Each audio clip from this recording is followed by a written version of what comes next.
Je cherche trop, je cherche trop. Je cherche, je trouve.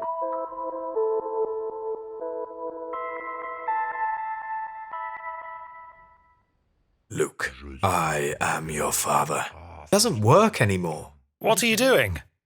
I'm so annoyed I can't get this to work. What? What do you mean? It's an app that recognizes impressions. Normally it can do it, but it's not working now. Sounds like a necessary app. Are you definitely connected to the internet? What's that got to do with it? Your answer is in a cloud server, not in your phone.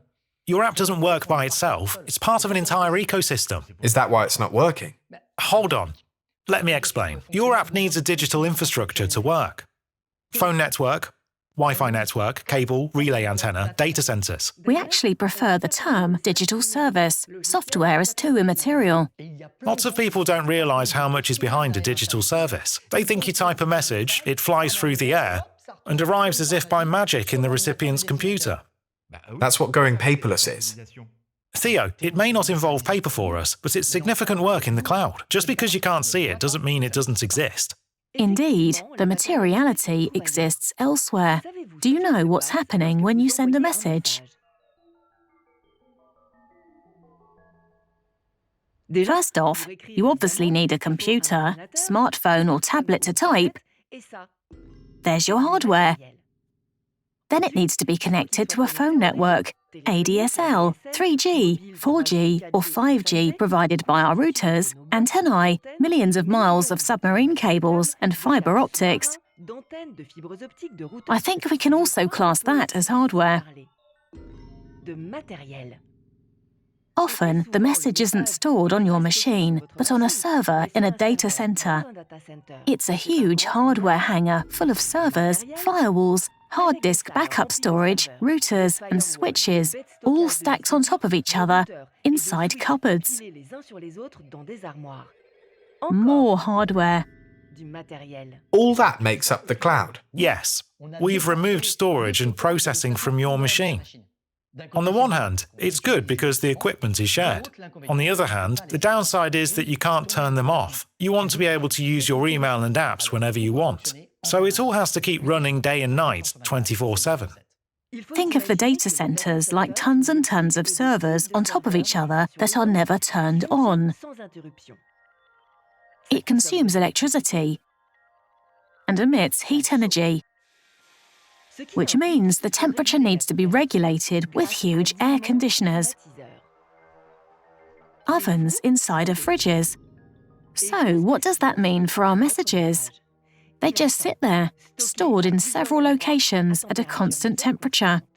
It waits until someone wants to read it. That often never happens. In the best-case scenario, it waits to be read, and in other words, the chances of that can be very slim indeed. Here's what's guaranteed: immediate access to our data, wherever we are, whenever we want.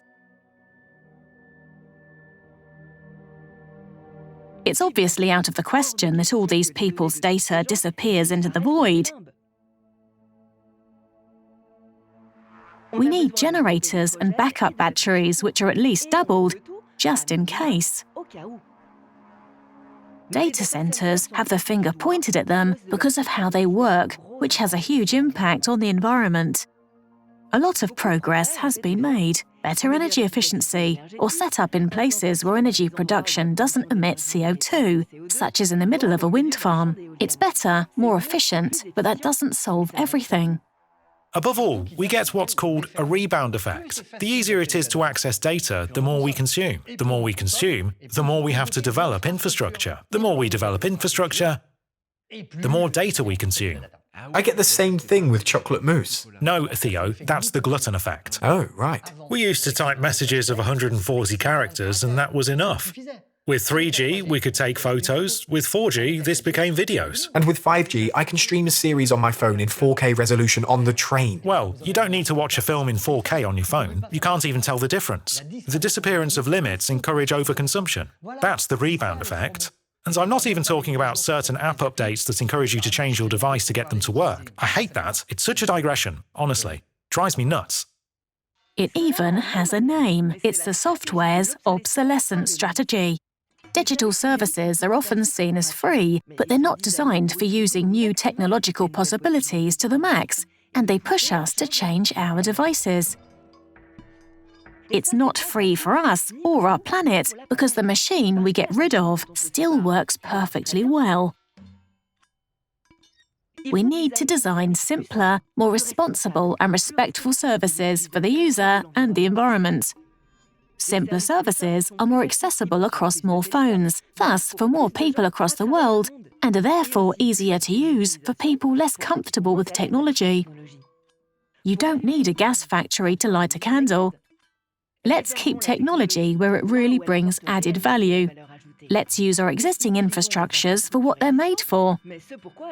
If you want to listen to music, why put on a YouTube video? If you're at home, why use 4G as opposed to Wi-Fi or fibre? Did you buy a phone to get 5G? Yeah, I was fed up. It was freezing too much. Sometimes I'm on it all day. That's deliberate too. It's called attention capture. Infinite scrolling, for example, or autoplay. Before, we used to have to click to view a video, but now you need to click to not see it. Tell me about it. Yesterday I watched one after another, and today I'm knackered. There you go. Consumption is the default state. But maybe we should just think about what we're doing for 5 minutes. Besides, to unwind and breathe from time to time, it's good to disconnect. Come on, put away your app and do an impression for me. Oh, somebody stop me. I'd know your Jim Carrey impression anywhere. You do it every Christmas. It's my turn now. Hasta la vista, baby. No problemo.